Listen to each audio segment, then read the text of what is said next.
Berjumpa lagi dengan Yuspera.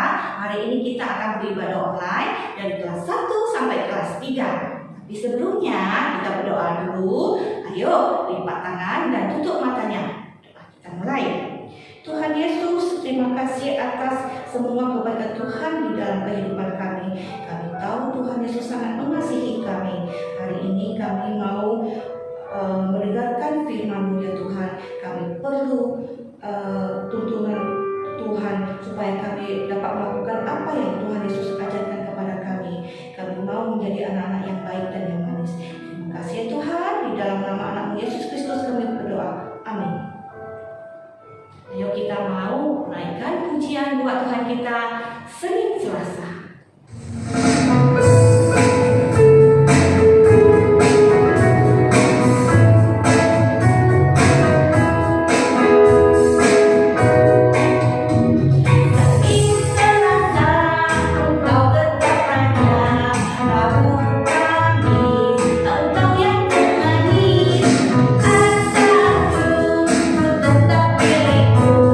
Minggu aku terus memuji-Mu.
aja sih? Habis tulah ke-5 sampai tulah ke-9 itu apa aja sih? Yuk sama-sama kita lihat ya Miss Jelis.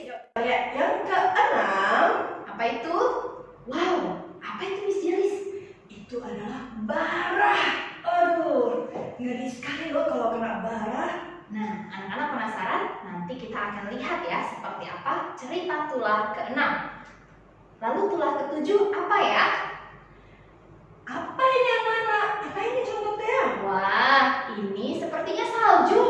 Wow, kalau salju tuh enak sekali ya. Sayangnya di Indonesia nggak turun salju. Nah, tapi Miss Jelis, ternyata di tulah ke-7 ini bukanlah salju yang turun, melainkan es. Penasaran kan kayak apa ceritanya? Iya, tentu saja kita penasaran ya. Selanjutnya yang ke-8. Apa ini? Apa itu? Capung ya? Bukan capung, warna hijau. Kodok, bukan kodok ya. Kata sudah ada di tulang kedua. Tulah kedua, betul. Yang ini adalah belalang. Bayangkan kalau banyak belalang, nanti kita tunggu ceritanya. Pasti menyeramkan. Selanjutnya tulah nomor 9. Apa itu ya? Kita buka sama-sama. 1, 2, 3. Wow, apa itu? Kok cuma ada mata doang Miss Jelis? Iya, dan matanya itu pun nengok-nengok, nggak nampak. Kenapa kok nggak nampak ya? Tulah apa ini kira-kira ya? Apakah ada anak-anak yang tahu? Coba tebak-tebak dulu.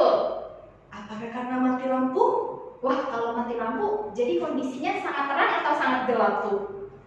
Pasti sangat gelap ya. Iya, tulah ke-9 bicara tentang gelap gulita. Anak-anak penasaran kan? Yuk kita saksikan mulai dari tulah ke-6 ya. Sebelumnya mari kita sama-sama terlebih dahulu berdoa. Ya, semuanya lipat tangan, tutup matanya, kita berdoa. Tuhan Yesus, terima kasih untuk hari ini. Kami bersyukur karena Tuhan masih memberikan nafas kehidupan untuk setiap kami. Dan kami boleh dalam keadaan sehat. Saat ini Tuhan, kami rindu untuk mendengarkan firman Tuhan. Tuhan tolong kami agar kami boleh memahami cerita yang disampaikan oleh Lause kami.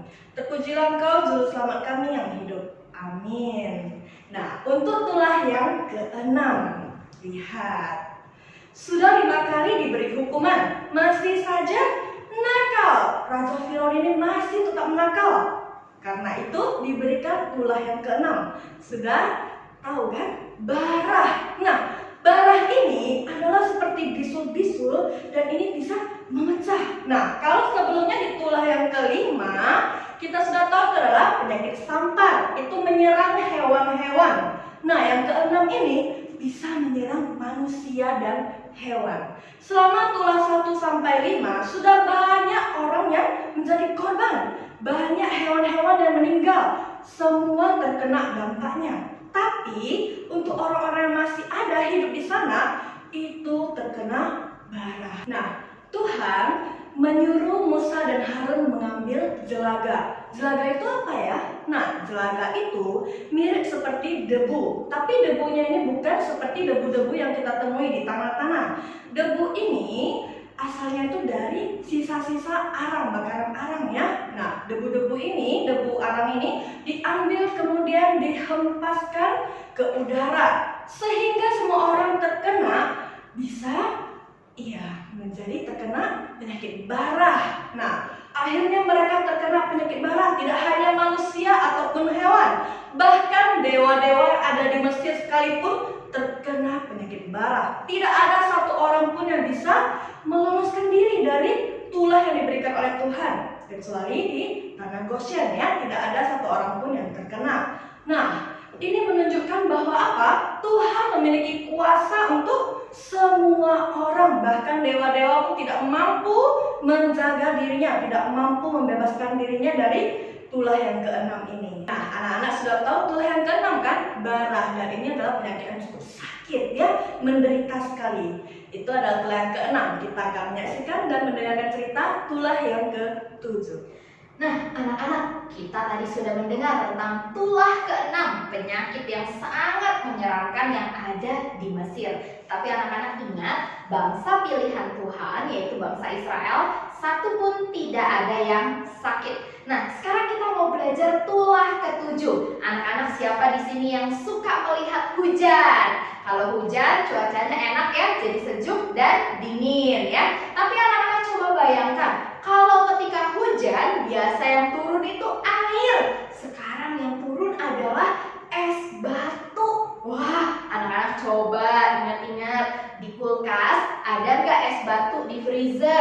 pasti ada ya.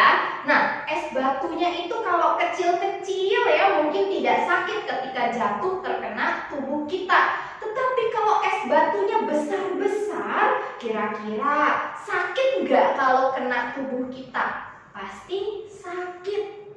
Anak-anak, hari itu Tuhan ketika tahu bahwa Firaun ini ternyata tidak juga mau bertobat, tidak juga mau berubah untuk mengizinkan bangsa Israel keluar dari Mesir, Tuhan menghukum Firaun kembali dengan tulah ke-7, yaitu hujan es yang sangat dahsyat. Bukan hanya hujan es yang turun, tetapi juga turun kilatan api yang sangat dahsyat. Hujan badai yang sangat menakutkan, yang memporak-porandakan, yang menghancurkan tanah Mesir.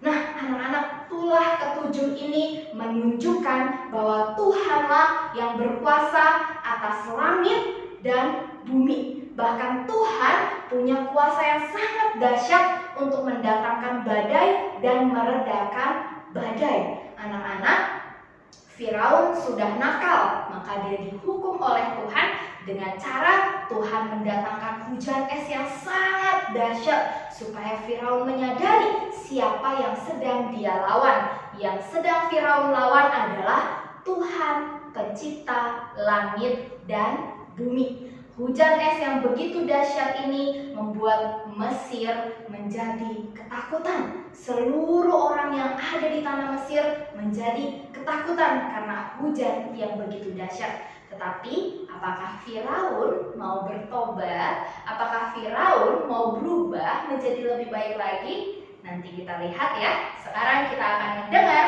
tulah yang selanjutnya, yaitu tulah ke-8.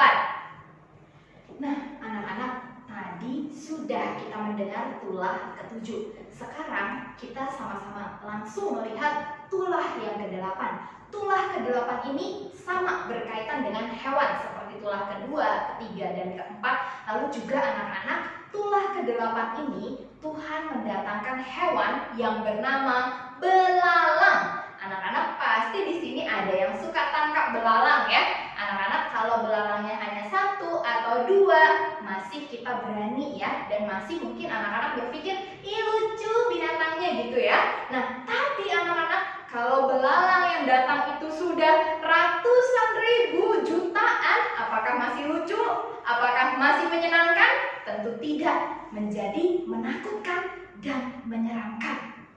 Anak-anak, pada saat itu Firaun sudah mengizinkan sebagian bangsa Israel keluar, tetapi tidak dibiarkan keluar untuk melakukan perjalanan bersama dengan Tuhan. Laki-laki dari bangsa Israel boleh keluar sekitar beberapa hari untuk memberikan persembahan kepada Tuhan, lalu harus kembali lagi ke tanah Mesir. Ini bukan yang Tuhan mau. Yang Tuhan mau adalah seluruh bangsa Israel keluar dari Mesir lalu mengikuti perintah Tuhan untuk ke tanah Kanaan. Itu yang Tuhan mau. Nah, tetapi Firaun tidak mau mengikuti apa yang Tuhan mau, sehingga Tuhan mendatangkan tulah yang ke-8, yaitu belalang. Nah, anak-anak, belalang ini didatangkan oleh Tuhan dengan cara Tuhan mendatangkan angin dari timur yang ternyata di dalam angin itu ada banyak sekali belalang yang membuat bangsa Mesir kewalahan, ketakutan. Mereka diserang oleh ratusan ribu, bahkan mungkin jutaan belalang yang menghabiskan seluruh tumbuhan dan makanan yang ada di dalam tanah Mesir. Hal ini begitu menakutkan, hal ini begitu menyeramkan, sehingga Firaun meminta Musa berdoa kepada Tuhan. Akhirnya ketika Musa berdoa kepada Tuhan, betul saja belalang itu semua musnah. Dengan cara apa? Tuhan mendatangkan angin dari barat yang meniup seluruh belalang itu, sehingga belalang itu tidak ada lagi di tanah Mesir. Tetapi anak-anak, apakah setelah keinginan Firaun dikabulkan, dia bertobat, dia berubah? Ternyata Firaun juga tidak berubah. Dia sangat licik dan jahat. Dia tidak membiarkan bangsa Israel keluar dari Mesir. Akhirnya Tuhan mendatangkan tulah yang ke-9. Mari kita sama-sama melihat dan mendengar tulah yang ke-9. Nah, tulah yang ke-9 adalah gelap gulita. Coba anak-anak bayangkan, kalau di dunia ini semua gelap, apa yang bisa anak-anak lakukan? Bahkan bangun saja tidak bisa. Nah, inilah tulah yang diberikan kepada bangsa Mesir karena Firaun tidak mau membebaskan bangsa Israel untuk keluar. Tapi yang gelap ini hanya di Mesirnya saja. Khusus untuk di Goshen, di tempat orang bangsa Israel itu tinggal, itu tetap terang. Nah, akhirnya mereka mengalami gelap gulita selama 3 hari. Bayangkan kalau anak-anak tidak bisa melihat untuk beberapa menit saja pasti sudah tidak enak. Mau berdiri juga tidak tahu, mau jalan ke sana ke sini semua kita akan menabrak sana sini, tidak nyaman hidupnya. Dan bagaimana kalau sampai 3 hari tidak bisa makan, tidak bisa minum, tidak bisa bangun dari tempat tidur, itu sangat menderita sekali. Nah, ini dilakukan, tulah yang ke-9 ini diberikan. Bagaimana caranya? Nah, Musa mengulurkan tangannya ke langit sehingga terjadilah gelap gulita. Dan ini juga salah satu tulah yang ditujukan kepada dewa yang ada di Mesir, yaitu dewa matahari. Ya, Tuhan mempermalukan dewa matahari bahwasanya matahari itu tidak bisa bersinar selama 3 hari di Mesir. Nah, tidak ada yang bisa mengalahkan kekuatan dan kuasa dari Tuhan. Bahkan dewa matahari sekalipun tidak bisa. Nah, itulah yang terjadi di tanah Mesir. Kalau walaupun sudah 3 hari mengalami gelap gulita, apakah Raja Firaun tetap berkeras hati atau dia membebaskan bangsa Israel untuk keluar dari tanah Mesir? Jawabannya adalah tidak. Dia tetap berkeras hati dan tidak mau membebaskan bangsa Israel. Bahkan ketika sudah gelap gulita, dia tetap berkeras hati. Luar biasa hebat si Raja Firaun ini ya. Tapi kita tahu tentu saja ada cara Tuhan untuk membebaskan bangsa Israel dari tanah Mesir. Kita kan udah denger nih, dari tulah 1 sampai tulah ke-9, ternyata Firaun Tetap berkeras hati. Nakal sekali Firaun ini ya. Nah, anak-anak di rumah kira-kira mengerti nggak sih keras hati itu apa?